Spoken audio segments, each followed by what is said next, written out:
Supreme court के 3 सदस्यीय जजों की बेंच ने शुक्रवार 18 अक्टूबर को बाल विवाह की रोकथाम को लेकर कई दिशा निर्देश दिए। भारत के मुख्य न्यायाधीश डॉक्टर DY चंद्रचूड़, न्यायमूर्ति JB पारदीवाला और न्यायमूर्ति मनोज मिश्रा की बेंच ने कहा कि जिन बच्चों की जबरन शादी की जाती है वो अपने अधिकारों से वंचित हो जाते हैं। सुप्रीम कोर्ट ने बाल विवाह को समाज के लिए चिंताजनक बताया और इस कुप्रथा को खत्म करने के लिए केंद्र, राज्यों, जिला प्रशासन, पंचायतों और न्यायपालिका को कई दिशा निर्देश दिए। नमस्कार, आप देख रहे हैं विंध्य फर्स्ट और आज के इस एक्सप्लेनर में हम बात करेंगे हाल ही में बाल विवाह को लेकर जारी किए गए सुप्रीम कोर्ट के फैसले के बारे में।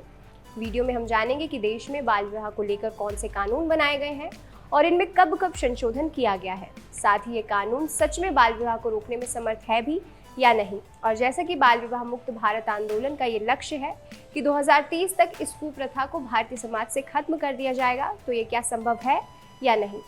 यूनिसेफ ने साल 2021 में एक रिपोर्ट जारी की जिसका नाम बाल विवाह को खत्म करने के लिए वैश्विक कार्यक्रम था। इस रिपोर्ट में बताया गया कि पूरी दुनिया में भारत ही एक ऐसा देश है जहां 23 करोड़ से ज्यादा बाल वधू है और हर साल तकरीबन 15 लाख लड़कियों की शादी 18 साल से कम उम्र में होती है। इतना ही नहीं, इस रिपोर्ट में ये भी कहा गया कि दुनिया की तुलना में भारत ही एकमात्र ऐसा देश है जहां 1/3 यानी 1/3 चाइल्ड ब्राइड यानी बाल वधू है। बात करें उन राज्यों की जहां बाल विवाह सबसे ज्यादा होते हैं, तो रिपोर्ट्स के अनुसार साल 2009 में सबसे ज्यादा बाल विवाह वाले राज्य असम, बिहार, उत्तर प्रदेश, पश्चिम बंगाल, महाराष्ट्र और मध्य प्रदेश है। वहीं बांग्लादेश में हर 3 में से 2 की शादी 18 साल से कम की उम्र में कर दी जाती है। इतना ही नहीं, देश भर के 50% बाल विवाह देश के सिर्फ 5 राज्यों से होते हैं। इन राज्यों में उत्तर प्रदेश में 3.6 करोड़, बिहार और पश्चिम बंगाल में 2.2 करोड़, महाराष्ट्र में 2 करोड़ और मध्य प्रदेश में 1.6 करोड़ शामिल हैं। रिपोर्ट से तो ये साफ है कि भारत में बाल विवाह अब भी भारतीय समाज के लिए एक चुनौती है। भले ही देश आज काफी डेवलप हो गया है, लड़कियां भी अब लड़कों के मुकाबले आगे बढ़ रही हैं, लेकिन अभी भी देश के कई ऐसे क्षेत्र हैं जहां चाइल्ड मैरिज होती है। ऐसे में सवाल उठता है कि भारतीय समाज में मौजूद इस कुरीति को हमेशा के लिए खत्म करना क्या संभव है और अगर है भी तो कैसे।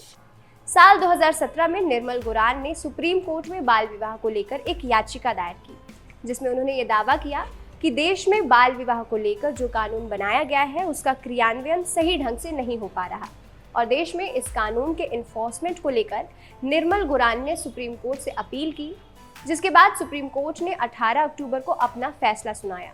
जिसके बाद सुप्रीम कोर्ट की 3 सदस्यीय जजों की बेंच ने बाल विवाह की रोकथाम को लेकर कई दिशा निर्देश जारी किए।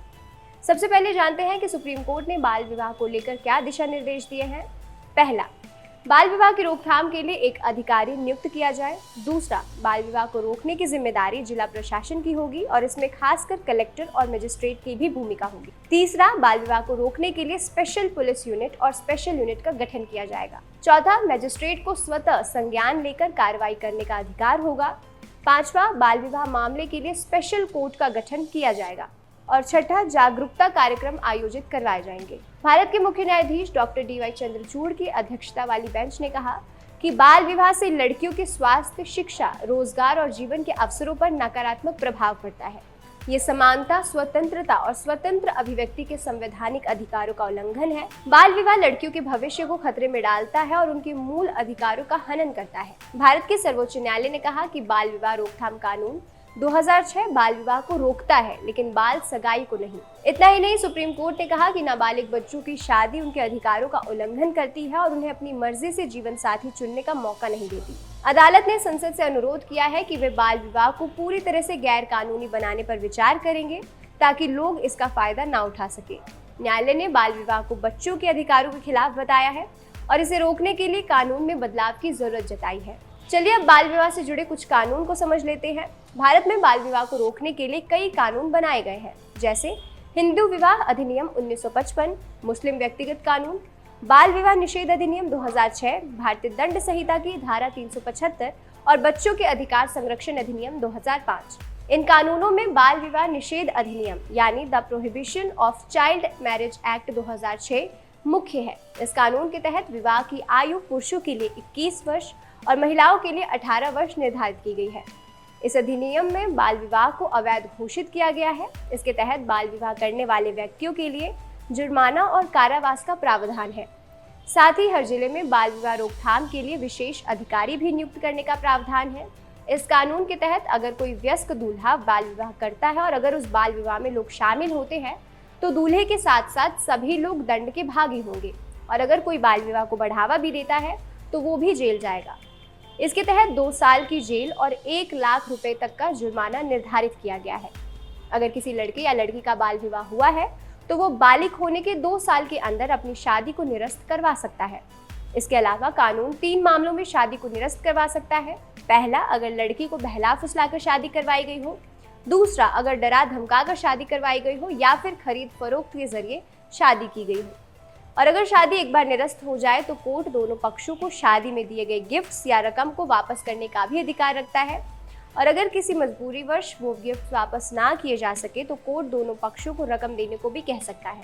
लेकिन सवाल है कि क्या इस कुप्रथा को समाज से हमेशा हमेशा के लिए खत्म किया जा सकता है? दरअसल इस कुप्रथा को खत्म करने के लिए नोबेल पुरस्कार विजेता और भारतीय एक्टिविस्ट कैलाश सत्यार्थी ने साल 2022 में बाल विवाह मुक्त भारत आंदोलन की शुरुआत की थी, जिसका लक्ष्य 2030 तक देश में बाल विवाह को खत्म करना है।